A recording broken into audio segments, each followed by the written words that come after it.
Welcome to Go for Side Effects. I am your host, Kevin Simon, and y'all know my co-host, Wade. Wade, what's up? How's it going? Going pretty good. How are you doing? How's Oh, Vegas? I'm hanging in there. You enjoying Vegas? I am absolutely loving it out here. A little bit warm, but we're staying in the air conditioning.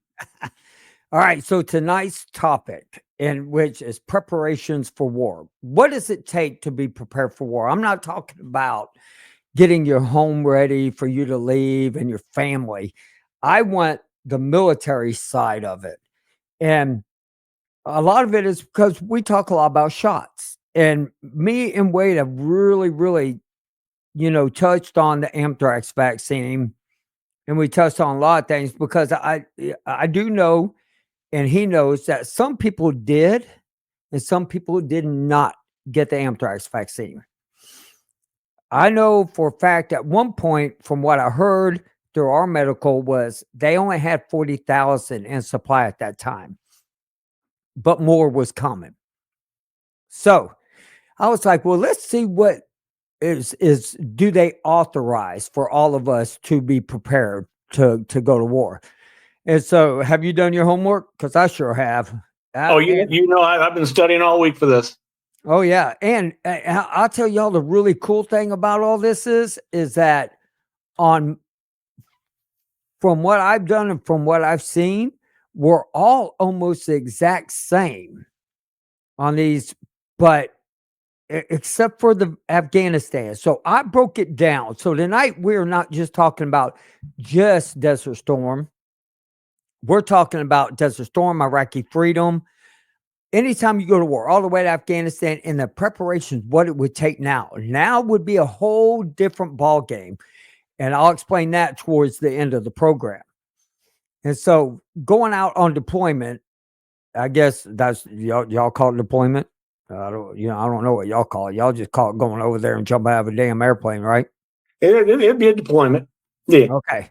And so the first thing they do is a medical screening. And I was like, before leaving the Gulf, service members had to undergo a medical screening, I guess, to make sure you were healthy enough. And the bad thing is I don't remember all of it, but I remember most of it. And I don't remember going through a medical screening, which I thought was really weird. Did y'all have to go through that? We did. We Okay. did. So basically, like for myself, so I was a combat medic in the infantry. I was assigned to a line. So that basically what I had, I was in charge of one individual platoon, and then I had a senior line medic that was ahead of me. So I had one platoon of men that I was responsible for, in which prior to going, they were the ones that would be the senior line medic, and then myself those men would come through, and then their medical records one by one, and it was not a thorough screening per se. I mean, if you were if you were standing there in front of us, you were physically fit. It's basically just a shot record screening prior to actually getting like the mass inoculations. Okay. And then the next one was a review of immunization records. I don't know why in the heck they got to review it when you just got done getting a whole bunch in boot camp. And so this is not boot camp shots. This has nothing to do with boot camp shots. That's the part that shocked me. And then a baseline health documentation, pretty much saying, yeah, he has no broken bones, blah, blah, blah, blah, blah, bull crap on there. But here are the routine, what they call. You had to get tinnitus, measles, mumps. Am I going to say this right? MMR, polio, Yep. hepatitis B. And which a lot of those you already had prior to basic training or in basic training. Well, this is what you had to get before you go and deploy again. Okay. And then now, deployment specific threats based vaccines. This is for Desert Storm, anthrax, plague, typhoid, yellow fever, and then I hope I say this right, meningococcal. Okay. Yep. Meningococcal. Okay. That. And then medications. Everybody's gonna know, malaria and PB pills. I ain't saying the P word because it's like priodosicamide, promide, bromide, crap. But and what's crazy is that isn't all. So you would think that would be all of it, right? So uh Mark one nerve agent antibody kits. Okay. Which I didn't have that. Did you? Y'all did though, right? Yeah. Each for like in the, well, I shouldn't say in the Army. I believe you were assigned 3 kits. Okay. Protective gear. Okay. And training on how to do it. Yeah. Drills on how quickly to use your protective in chemical warfare. Yeah. Absolutely not. We trained about 3 or 4 times. That was probably about it. Now, environmental health measures, vaccines against local diseases, water purification and sanitation training, and heat injury prevention. I don't ever remember heat injury prevention. I never heard them go get your water, right? Well, the acclimation when once you get in country.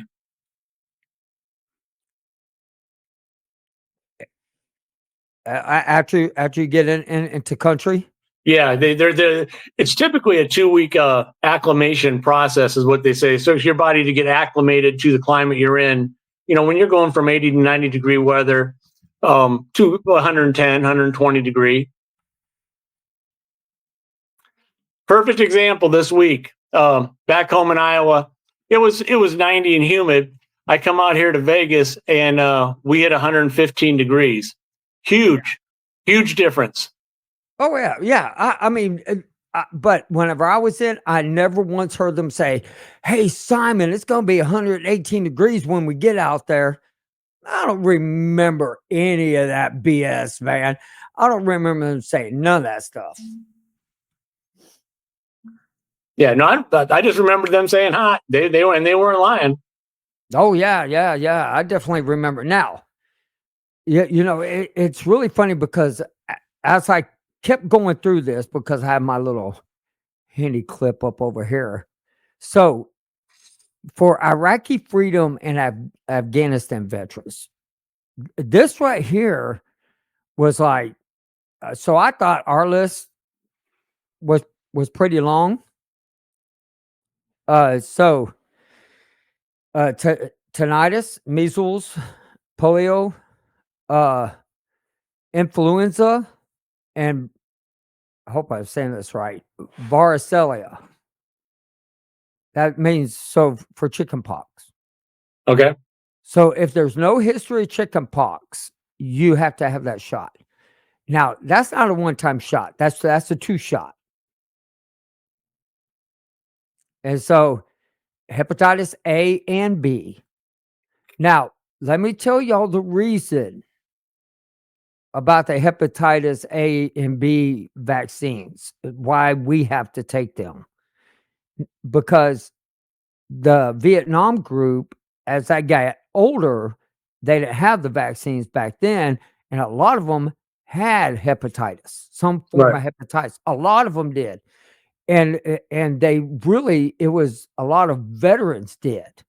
And so I found that pretty fascinating. That, well, not fast. I felt sorry for them, but then they were able to take medication and cure it up. And so now here's the one for you, anthrax vaccine. So just to let y'all know, the anthrax vaccine in 2002 and beyond is different than anthrax vaccine we got. Is it not a 6-series shot? It doesn't say how many exactly that you have to have. It actually says 2 or 4. Okay. Okay.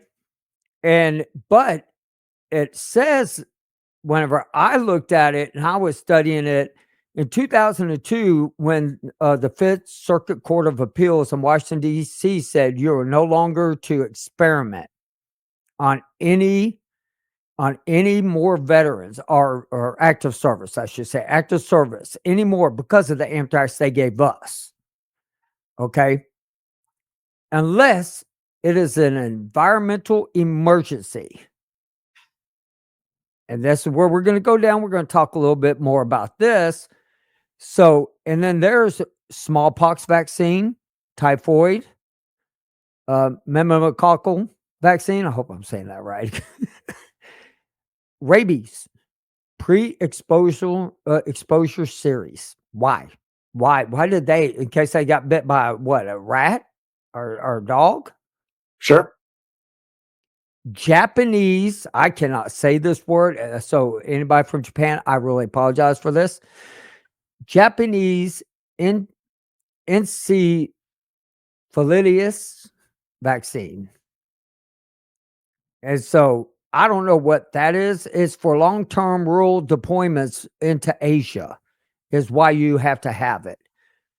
I don't know if I ever got that or not. Malaria, PBT pills, antibiotic medical kit, chemical and biological defense prep, protective mask, nerve agent antibody kits. So, before we get into the 2025, okay, before we get into that, I would like to kind of go back a little bit about some people getting anthrax, some people didn't. So I'd like to go back a little bit too. Right. I want to go back to some people getting the anthrax and some people didn't. And you know, some people were like, no, well, I'm not taking it, but because you know firsthand of this. Right. Okay. And let's talk a little bit about that, because there's something that he said to me I caught, and I want everybody to kind of understand about shot records. Go ahead, Wade.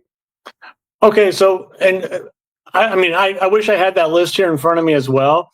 So I was prior service, and then went on active duty. Prior service reserve, went on active duty. Reclassified it to a combat medic. So just coming right off of AIT, which had shots again. So I remember after we got pulled out of Fort Chaffee, Arkansas, went back to Bragg, and we were already on DRF1 and we were prepping to go. So we had to go through all the shot records, and I still have my yellow shot records. And I was always curious. I remember receiving shots, and this is where I always I question a lot of things. I remember receiving shots, but when I go back and look at my yellow shot record, there is nothing in my shot record from the time that I left AIT to the time until after we came home. Like it was, like 92 maybe was the next time I received any kind of shots. And I always wondered how come there was nothing in there. Basically no pre-deployment shots, except for the GG, which you didn't mention, the hemoglobin that everybody remembers. No. Yeah. And I didn't see that on the list, so Right. I don't know if that was like a mandatory thing. And everybody remembers that, but being the syrup shot in the butt, but that one was on my shot record prior, but that was the only thing on there. But I remember giving shots, I remember taking shots, but we were always taught if it wasn't written down, it never happened. Right. So this is something I had, and as you and I discussed, when we're on here talking, this is our opinions or what we have experienced, or Exactly. what I always go back to, what we can prove. Okay. And I was discussing with another veteran about all the shots that he received prior to deployment. Now, after that list that you just went down, I do recall all those shots being on my shot record. So if I didn't receive any shots or receive just the GG, that would make a lot of sense to me, because I'd already had them. I just recently had them.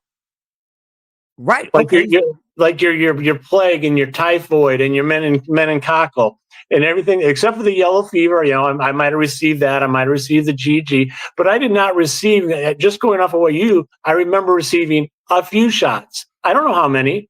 My shot record can't prove how many shots I got. You Right. know, when I see and I talk to other veterans and they're like, "Oh, I received at least a dozen shots." Well, okay, let me see your shot record because I know you did. I mean, You that's know, just me. right, right. And for me, when I looked at my shot record, it was like two sheets full. And but it's also bigger, right, and everything. And then they wrote down, but I want to know because I had two shots, they were all numbers. And that's the it could very well be the lot number A for lot the number, yeah, right, but it doesn't say what shot it was. It just says, the lot number.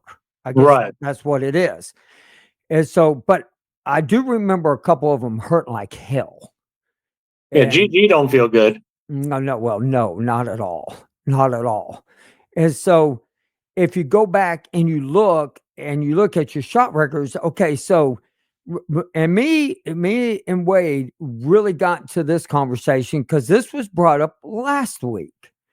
So I went back, Wade, and I relooked at it, and it's under my shot records that it says HIV. It's Uh-huh. it's not in a spot where it says does he have it or anything like that. It says HIV, and it doesn't say negative, it doesn't say positive, it doesn't say anything. It's in the shot record. So why was that in my shot record part? You think typo? Could have been a typo? No, there should be a spot actually in your yellow shot record that indicates HIV testing as well. Right, right. Well, I didn't look for that part. I only got just pulled out the shot records, and then I Right. had another page of questionnaire things. Do you have this and this? Yep. But in the middle of all the shots, it said HIV. And I was like, okay, that I don't understand. That part I don't, but it could be a typo. It could have been, hey, he was supposed to put it down there. Things are busy. When you have 400 something sailors, you're trying to get in there and type things down and this, and this. Things can get misplaced, I guess you should say. So this is where I'm not going to kick off because this is a government page. Facebook, YouTube, everybody. 2025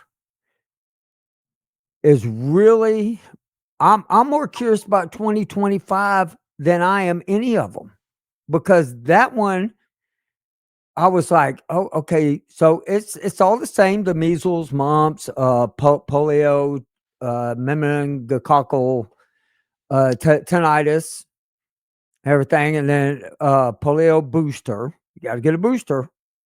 Okay, which I've never heard of polio booster, but that's okay. Uh, varicella, rabies, anthrax, smallpox, typhoid. Uh, I know what this one's for. Claria. Am I saying that right? Yeah, it's close enough for me. Yeah. Okay. And the Japanese one again. I'm not saying that freaking word again. And then they got to do a tick-borne encephalitis. Cephalitis. Okay. A yellow fever again. Okay. Now, this is the part that is really funny. It says COVID-19, while not mandated, being updated is highly recommended. So, this is where I'm going to bring into the Afghanistan and the Gulf War, later on, Gulf War vets.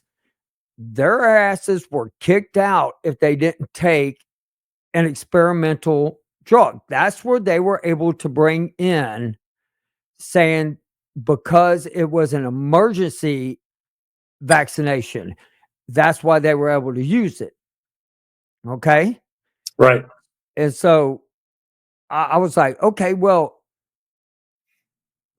okay. So I want to jump to that because now it says that it's not recommended, but before it was.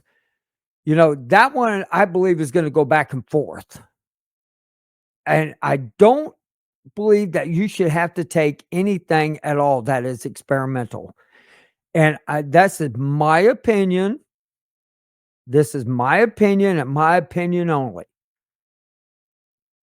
I don't want to get experimented on. I don't want to ever go through it again. And everybody who sits there and tells me that I'm wrong on this is my opinion. I think you're wrong on it because that is my choice. Because everybody's screaming about anthrax vaccines. Everybody's screaming about all that stuff. Now I understand regular vaccines. I'm all for it. I'm all for giving them, so they don't get yellow fever or they don't get, smallpox, typhoid. I'm for all of that. But what I'm not for is anything experimental until they know 100% what's going inside my body because of How are what they going to know happened to the anthrax. 100%? They got to experiment on someone. Right. Well, yeah. I mean that's true. Yeah, military is usually the one that they experiment on. Military and prisoners. Right. And so, the smallpox, it's been around for a long time. But here's the thing I'm going to ask everybody sitting out there today. Have you heard of did we ever blow up any missiles or bunkers that had anthrax in it? I have not yet heard of that. Any bunker having anthrax in it. Well, let me present this question to you then. Okay. So what's your opinion? This is just two guys sitting here talking. What's your opinion as for a lot of people who actually did take the COVID? What's the reason why they took it? Scared. Okay. Now let's backtrack to a Desert Storm 1991, and they're handed a packet of PB pills, which were also experimental. They were broken out anti-nerve agent pills. Although that they were supposed to be mandated to be taken when they were under orders, myself, I took two. I spit one of them out, so I literally ingested one pill. And that was under the advice of my medical officer above me. But we were told to go man by man and literally watch them swallow it. I went man by man, and I didn't care what they did with it. But why do you think the ones who took half their sleeve of pills or more, maybe they took two pills, why do you think they took those pills? Scared. They're scared. And being told. Well, being told, yeah.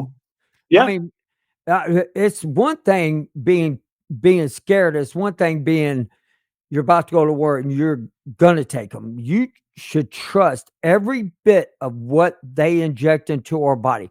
Do I believe vaccines? When you get a whole bunch of vaccines, it does interact with your body, and there are people who are vaccine injured. I agree with that 100%. But nowadays, where my skeptics is now about Desert Storm is and one guy put it to me this way. Okay, so I want all y'all to think about it. And this was not Wade, by the way, that said this. They said, well, what if the government was like, look, we're looking out for these guys. We don't care. Just give it to them. We'll worry about the consequences later. If something happens to them, we'll take care of them. But we got to have these guys have it so that way they don't get sick on the battlefield. I believe half yes, and I believe half no. I believe the half that's yes were the people in maybe part of the CDC and a part of all them, not knowing that the people that did the anthrax changed their name 3 freaking times before it got to us. And so they didn't know. DOD didn't know about that part. But yet, that company who did it, they knew it. And they knew it was tainted. Because the CDC and all them said beforehand, no, you're not giving that to the troops. So they kept switching the name over. And then they turned it into a business. That's how they got the contract. And I know it wasn't just one. I know it wasn't just one group that did the anthrax. I know a lot of them did it. But if you have the 5th most liberal court of appeals saying you are not allowed to experiment because of the anthrax shots on our soldiers, sailors, Air Force, everybody, that tells you something right there. Because Nobody else stood up for us. It took a Fifth Circuit Court of Appeals to finally say absolutely no more experimental drugs because of the anthrax in 2002. And so now the companies were completely cleaned up and brought over. Now that they're tested, before they go in. They want to know what's inside them things. We heard Jim Brown was on here. He gave us a whole list of everything that was pretty much inside that shady freaking anthrax shot. Okay. And when they came out, and just to let y'all know, I'm not against anybody if they want to go get any vaccine. I'm not against that. But if it's experimental, I don't want my family to have it or myself. That's all I'm saying. I mean, they knew the PB pills were experimental, and they knew. And you go look at CDC. Y'all go look at CDC. It's on there. And one of the things it says is nerve damage. It causes. And so that's Well, the pre-deployment. I understand. Go ahead. well, what I've seen, we've talked about in the past also is, Desert Shield, Desert Storm was really one big experimental war where we experimented everything from night vision goggles. It was the first time that GPS was actually really used out in the field for real life. Lasers for rifles, squad leaders and above, smart bombs, missiles, the stealth. I mean, it was just a huge experimentation. The whole conflict was, but why not the medication as well? Right. That's Right. where I fall on it. I think they were experimenting with that just as. I think that we did receive. I think we did receive some kind of vaccines that were not put in our medical records, but were recorded somewhere. That's what I think. I don't know. I mean, Anthrax, I can tell you, if I remember at the time, anthrax was a 2-series shot. Prior to going over the border, we received enough, basically for it amounted to less than half the unit. That was squad leaders and above and vital personnel. Vital personnel breaks down to medics and RTOs. Again, my medical officer said one shot's not going to do anything, and I wouldn't take it anyway. So I did not get the anthrax shot. So, there goes that. right. And this sounds like you had a good medical doctor, by the way. I just want you to know that. If he's kind of pre-warning you like, hey man, this stuff, and all this. But okay, so let's take it a little bit of a step further. We were all experimented on all the way through everything. But we weren't just experimenting, the whole world was experimented on. Because we had everybody, and think about it, put it in your heads, everybody. We were the first war ever be fought where we had a coalition. NATO. We had all the NATO countries there, and everybody was there. They took the same stuff. They did everything that we did. And if they talk about it, they get in trouble over there. If we talk about it, it's our First Amendment right.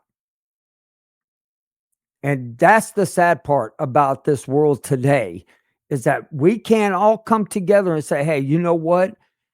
Let's find that common denominator of what could have made us sick. But no, you can't take other countries and have their people talk about what they're going through, because they can get in trouble over it. And that's pre-deployment stuff. And and then meanwhile, we're talking before the show. We would love to get somebody on here that their children are going through what our children are going through, and let's have a conversation about that. With an open mind, not just critical thinking or way too positive, but think outside the box. That's what I want on the show, because it seems like everybody now in this country or around the world have almost every symptom we do now. And that I don't understand. Well, I guess if you don't mind me to kind of go off script a little bit, since you already opened up the door, I opened the door. you opened the door. So a lot of people know that I'm a big fan of Dr. Garth Nicholson, and to date, in my opinion, with all the research studies I've participated in, and the researchers I've discussed things with, um, I believe Dr. Nicholson still has the most logical answer with the mycoplasma infection. And when you go back and read his research, and I tell people go back and watch him on YouTube and just look up Dr. Garth Nicholson mycoplasma infection. I think it'll change a lot of minds. Being able to pass it on to your spouse, being able to pass it on to your children, being able to pass it on to your neighbor. Does that sound familiar to anybody about anything that might have happened in the last 5 years? Right. Um, Exactly. why has his research been discounted, but yet no other research has proven true? No, right. I mean, he was screaming this at top of his lungs in the 90s. Which he's This been on is the show twice. Hopefully, we'll be able to have him on a third time, and he explained it. Go back and look at the past. But I mean, in my opinion, his research has been the only one to ring true in 30 years. right. And think about it. Anybody that doesn't go in front of Congress anymore because of blacklisted, pretty much to me is telling the truth. Right. Hey, look And, how many times he testified. Look at right. the awards. Go back and Google just his academic awards, and I'll compare that to any of the current researchers right now. Oh yeah. And go back to why he left the state of Texas. Right. Go back. Y'all will be amazed at what this man has studied and researched. And sacrificed. Yeah, and sacrifice. I mean, and his daughter, daughter, it's pretty much his daughter. He got into it because of her. He didn't get into it for the money. She was sick. She Served was with the literally 101st sick Airborne. and dying. Yes, she was dying. And so the one thing that I didn't see in here, which I thought was weird, there was nothing about pesticides. Nothing about pesticides for the troops as pre-deployment. But there was that it was there. It's in the lining of y'all's uniforms. We didn't. I don't think our uniforms. I think that's new. I don't, and I could be wrong. I looked it up. That permethine, or is that how you say the permethine? Yeah, it was used. From what I read, it was used. They started it, I think, while we were out during Desert Shield, and a lot of, from the fleas and all that stuff, they were able to start sending stuff over. And so, like, there's stuff that had it in there. There was, and Dr. Glum talked about that. Right. And that's, again, I mean, I still have one of my old uniforms. It'd be on the tag if it was. I mean, I just knew that. I knew that was a thing. I just didn't know if ours actually had it or not. Maybe it did. I could be wrong. I don't know. I mean, 35 years ago. If anybody's out there listening, I want to know in the paperwork where we blew up every single one of their bio and chemicals, where was the anthrax? Anybody? Anybody out there? That's what I want to know. Because I don't understand why we got anthrax vaccine, but nobody has yet to talk about we blew up anthrax.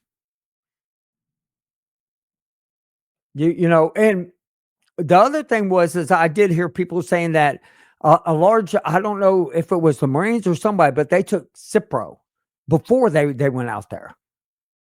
Yeah, I'd heard somebody about that too. I don't know if it's true. It wasn't on the list, but Cipro, from what I understand, may have been used for like maybe the Marines and everything.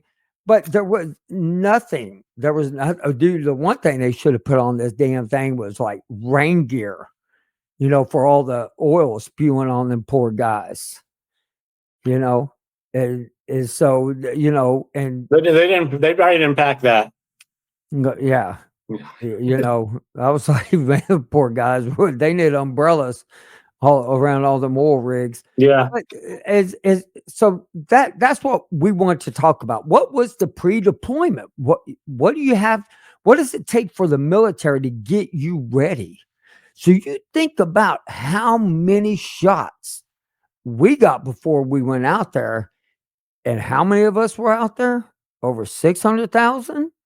Right at 700, correct. Right about 700, right? It was 690 something thousand.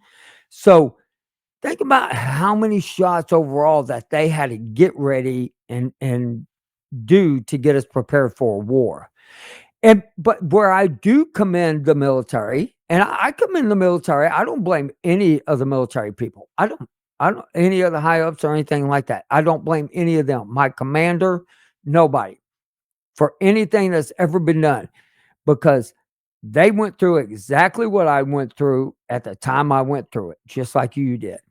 And Yep. so that's what y'all need to understand is your command down got exactly what we got. And they were ordered just like we were. They get more trouble than what we would have. If they said none of it, nobody's getting any of it on this ship, he would have been gone. So that's how I look at it. I don't blame any of the ups. I don't blame our doc. I don't blame anybody. I don't blame the I don't know, RNs or whatever they're called. I forgot what they're called on our ship. I mean, I forgot. But anyway, I was going to say a word, but I'm not saying it on here. Absolutely not doing it. But so, and this was, there's other preparations, as long as getting the tanks on board ships or getting Humvees over, flying men over, and all that. This is important. This right here is more what I was focused on than any of that. We all know what it takes for pre-deployment.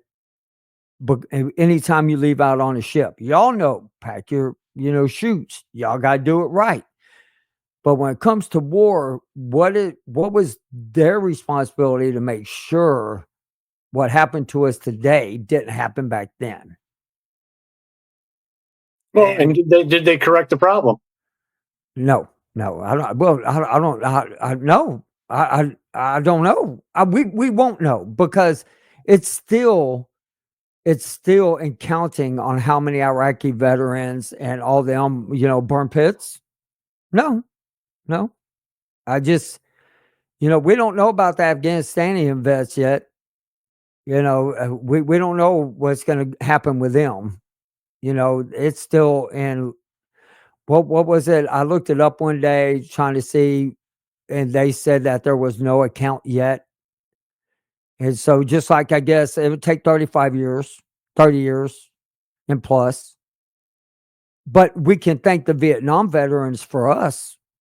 Yep. Because the Vietnam vets were the one helping us push through. There was something wrong. Now, before we get off the air, I want to say, if you haven't ever heard the show, go watch the movie The Gulf War with Ted Danson in it.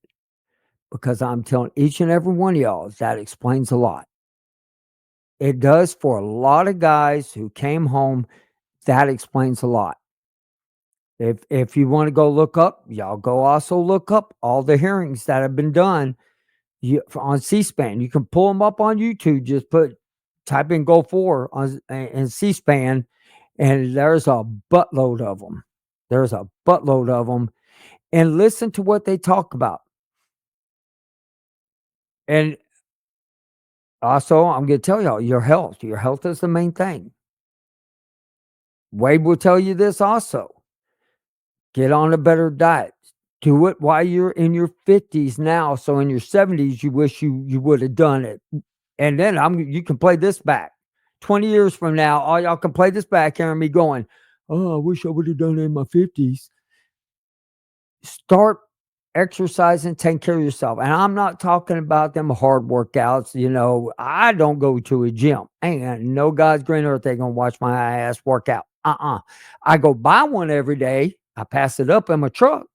But otherwise than that, I don't go inside. But I do a chair yoga workout. It works great. It did for me. I haven't done it in a while. I need to get back on it. But I'm maintaining my weight. I lost about 40 pounds. I got a clean bill of health, all because I ate right, started taking care of myself better. And so, have you heard any more from the NIH? Nope, not yet. Okay. Have not had a follow up. Okay. So, if you haven't heard, the NIH is actually, this has been in the works for a couple of years, right, Wade? Correct. Okay. And everything. And I bet you it's about the mitochondria. I bet you that's what they're looking at. Yeah, it has something to do with a phenotype, Yeah. not a genome, but a phenome with a ph. What is that? I didn't know. I don't. It's based on, it's something to do with chronic fatigue. Is there? Is what they're focusing on. Yeah. Yeah, it'd be nice if they could fix that. Son of a gun. So, no, with that being said, we're going to go on after show. Hey, if any of y'all want to get a hold of me and come on the show, and thank y'all for some of the emails I've gotten. I did not get any hate ones this week, so I really appreciate that. You can contact me at Kevin Simon at goforsideeffects.com, Kevin Simon at goforsideeffects.com. I got some really good emails. I had one from a guy that wants to talk to me. And he's not writing a book, but he was in Vietnam all the way to Afghanistan. And they contacted me. I haven't heard back yet. And then also, y'all go over to, our Patreon. Our Patreon's where we do the after show. And I mean, we talk about some really good stuff. You never know. We may be talking about you behind your back. No, just kidding. we talk about stuff that would get us kicked off of, some sites and everything. And if you do ever need, and I got a call, Wade, I didn't get to tell you or John this. So I got a call from a vet that listens to the show. I'm not going to say his name. He's blowing his eyes out. He lost transportation. Okay.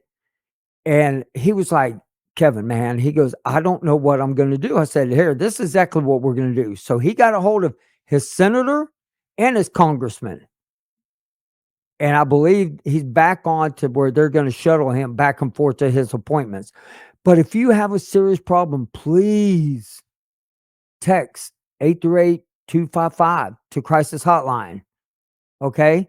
Or dial 988 and press 1. Okay.